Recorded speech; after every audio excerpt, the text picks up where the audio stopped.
Okay, welcome back, artists. So today we are going to continue our unit on self-portraits. In the last lesson, we talked about the proportions and where everything is going to land on your portrait or self-portrait. In this case, we should be creating a self-portrait. So now we're going to move on to the eyes. So for this, you're going to want a pencil. Make sure you have an eraser as well. And you're also going to want something to blend. You can use a blending stump, but I usually use a Q-tip. You can even use a tissue. I would advise you not to use your hand, and I'm going to show you why in a minute. Also, you're going to probably want a pencil sharpener if you have a normal pencil, non-mechanical one. And you're going to maybe want a Post-it note, and or an area to put some pencil shavings. I'm going to show you why in a little bit.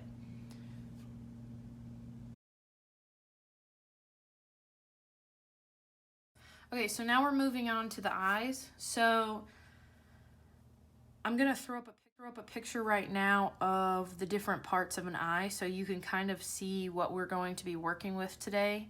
You have a lot of different shapes you're going to be making when you create the eye, so it's important to kind of see it first before you actually do it.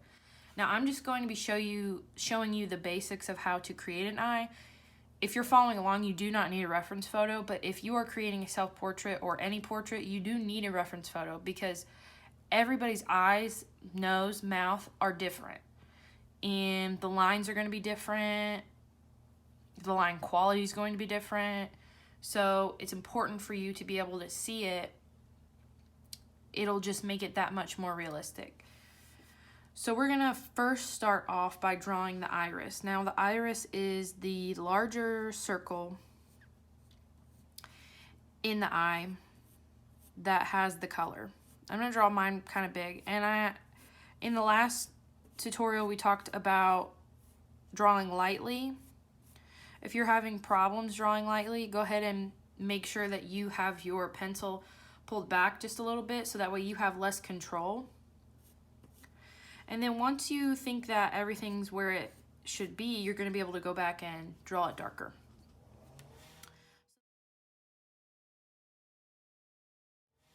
So that's our iris. Now we're going to go ahead and draw the top eyelid and the bottom eyelid.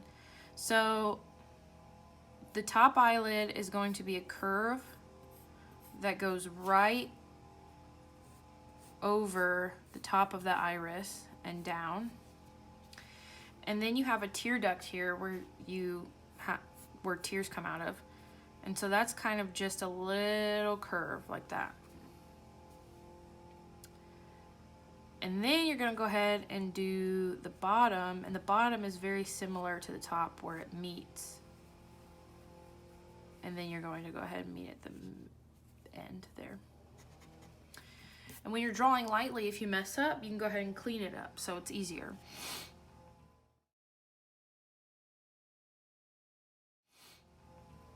Now we're going to go ahead and draw the pupil. The pupil is the area that you see out of, and it's a tiny black area. Now mine looks larger just because I'm trying to draw it larger for you, so that's why. In your pupil, you're going to have a white in your eye, so you're going to want to make a little white box or two, a little white area, so that way you're not going to end up coloring it. And then you can go ahead and color this in.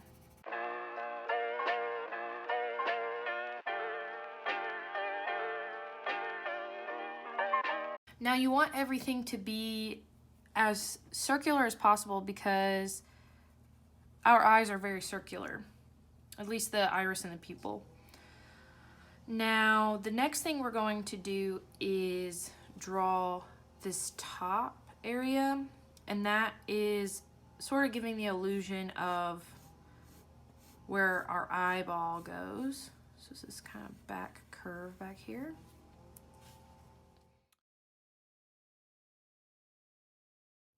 So then the next part is going to be to shade the inside of the iris.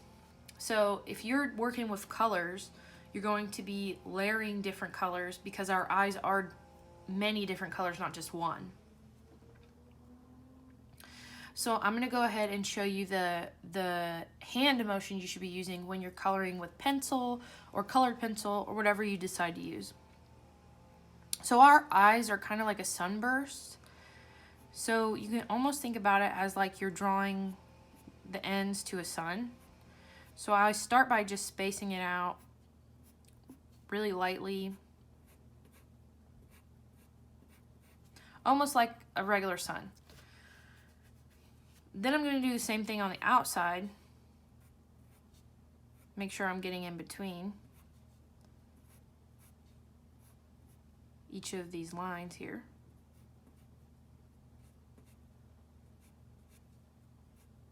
Okay, so now you kind of have a guide for how you're going to go ahead and shade it. So closer to the iris, the lines are going to be a little bit darker, but you can go ahead and add more different size lines all the way around.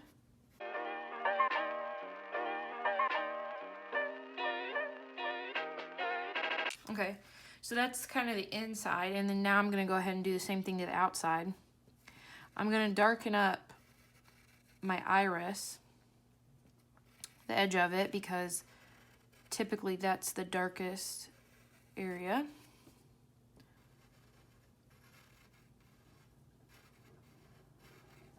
And then I'm also going to kind of block out a little bit of this, because if you're thinking about how an eye goes, you have your eyelid, and it's going to have a little bit of a shadow at the top. So I'm just going to add that.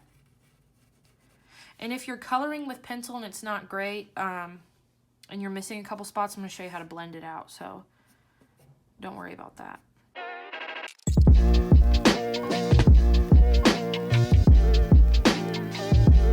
And then if you kind of decide that, okay, there are some things that I don't want, there's some lines I don't want, you can go back and sort of erase a little bit to give it some highlight.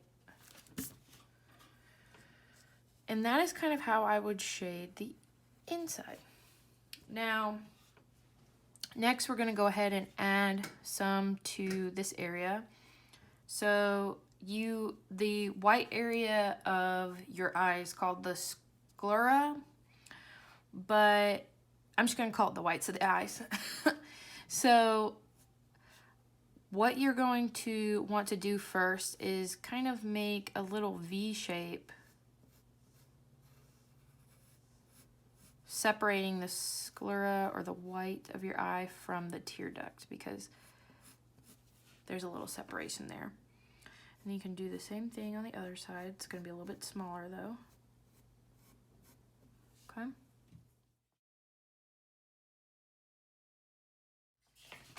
Okay, so now we're going to do a little bit of shading, and this is why I had you get the Post-it note.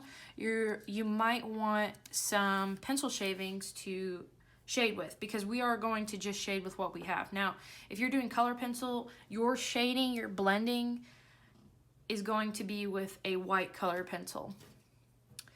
Now, with a regular pencil, you can just use pencil shavings. So what I'm going to do is sharpen my pencil just a little bit. You can kind of see I have some pencil shavings off to the side here. So I have those just in case I need them, if I need some extra gray to add to it. So what I'm going to do is take my Q-tip and just kind of start blending out areas I know I want to be a little bit smoother. So I know up here I didn't completely fill it in. Let's go ahead and blend that. And then I'm also going to blend a little bit of the bottom just to kind of even it out.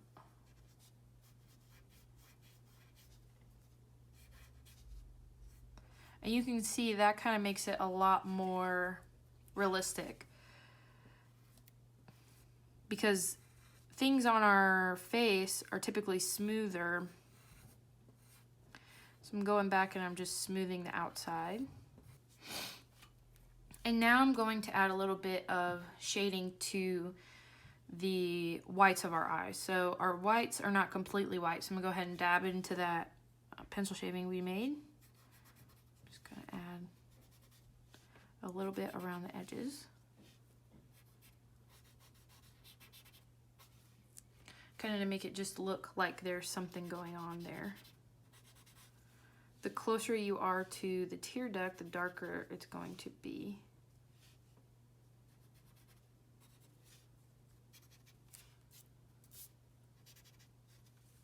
Okay, so you can kind of see that. And then remember, these lines that I made at the beginning, I made them very light. So now I can go back and say, okay, I know this is what I want it to look like, so I'm gonna go back and darken. Because I'm more confident now in what I've done.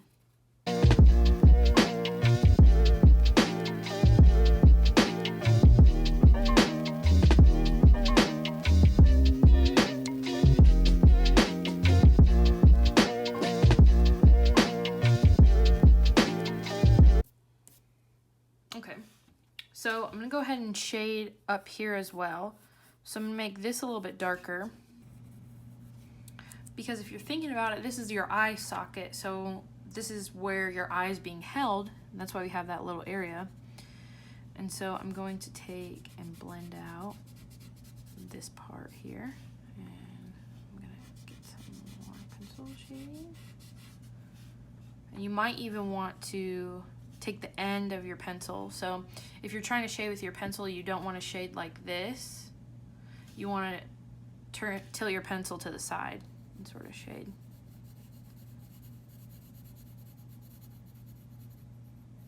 So this is another way you can get that pencil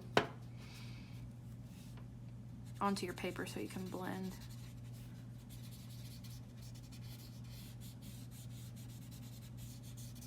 Okay. And then I'm going to do a small line down here.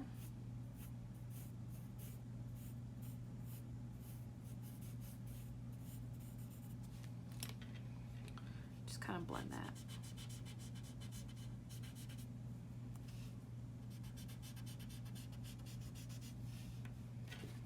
You can go back and take your eraser and clean up anything you think needs to be cleaned up. Okay, so the last part to our eyes is the eyelashes. So I want to show you the motion that you should be using when you're creating eyelashes before I start to show you their placement. So when kids come to me, normally they'll do their eyelashes like this, which is great, but you don't have to, and that's not how they normally look. So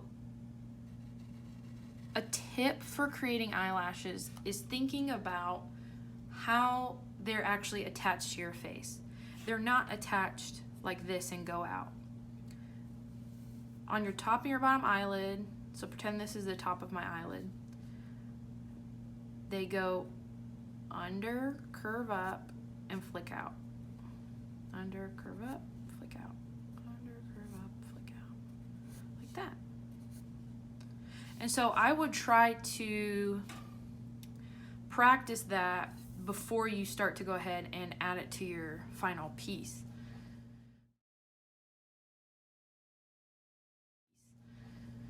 So we're gonna go ahead and start doing the eyelashes. I'm gonna do them very lightly. So I'm going under and up. The closer you are to your tear duct, so this is gonna kind of be where your nose is gonna be, smaller eyelashes. The further away, they're longer. So I'm doing them lightly first, just so I can kind of get an idea of where I want everything to be. And I'm going to space them out pretty far, as you can see. So then I'm gonna go in a little bit darker, back over. And if you kind of see the technique I'm doing is, it's kind of like up, up, almost like barely on the paper, a flick.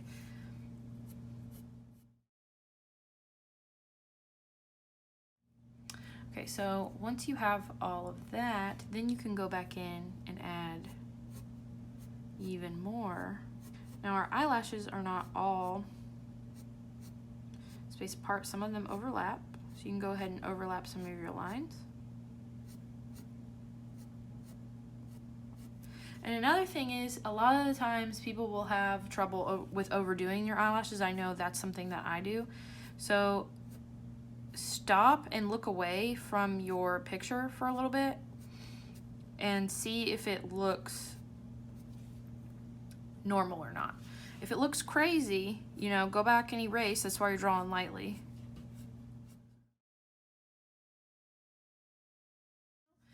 So I'm going to show you how the bottom should look like. So this is your bottom eyelid.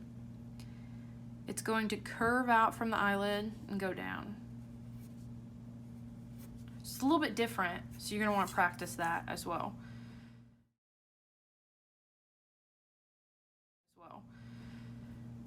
Bottom eyelashes are a lot smaller than top eyelashes. And again, the closer they are to the tear duct, the smaller they are.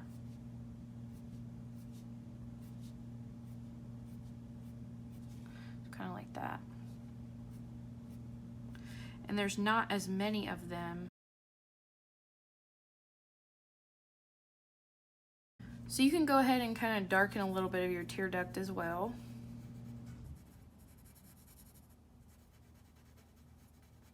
And I leave a little bit of it white, just because that's kind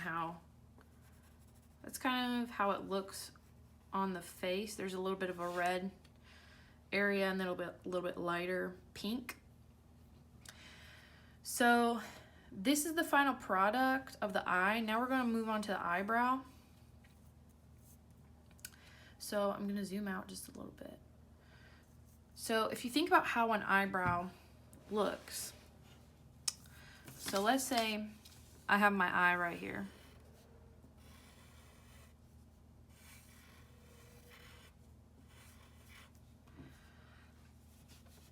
An eyebrow normally starts right about here. The highest point of it is right about here. And the tail of it is right about here. So what I will do is kind of measure out the shape first. So I'm going to take a light line, kind of do the bottom of it, and then do the top. And that's how I want it to look. So I'm not going to fill this in. You could just fill it in and be done with it, but to make it look a little more realistic, you can do smaller hairs. Now, if you think about hairs, hair texture is pretty easy if you think about it, because everything is small lines for the most part. Unless it's longer hair, it's longer lines. And you just kind of have to look at the direction it's going in and build up that way. So the direction our eyelashes or our eyebrow hairs are going in is kind of up, up, up. Okay? So I'm going to go ahead and do that shape that I just did with you.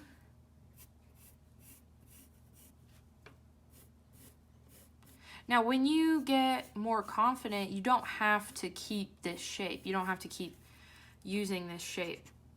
You can just go ahead and create your eyebrows.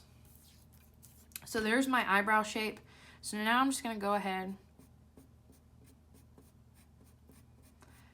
and fill it in.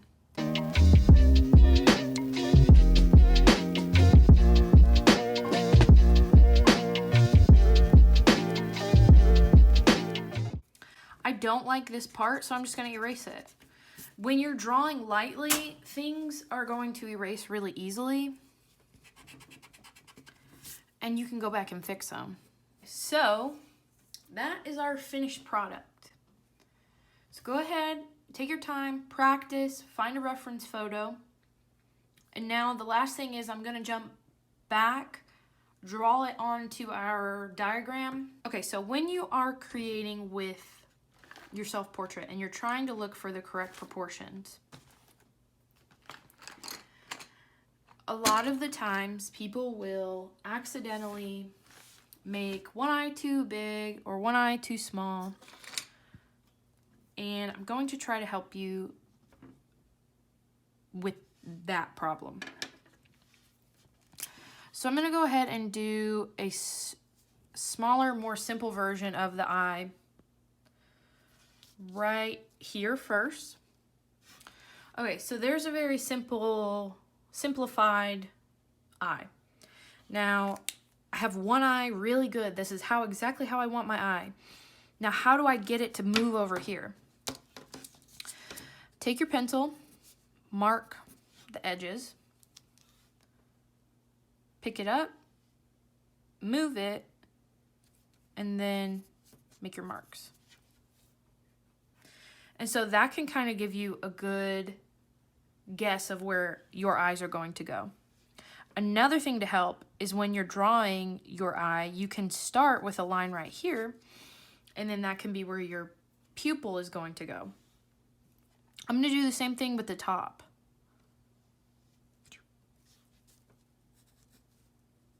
So it should kind of stay within this box, and let's see if maybe it can be very similar. So they're not exact, but they are pretty similar. They should be pretty similar, but they don't have to be 100% exact. Because not all of us have symmetrical faces where everything is exact. Okay, so go ahead, take your time, practice, and then come back for our next lesson when we're going to do the nose and the mouth. Thanks for watching.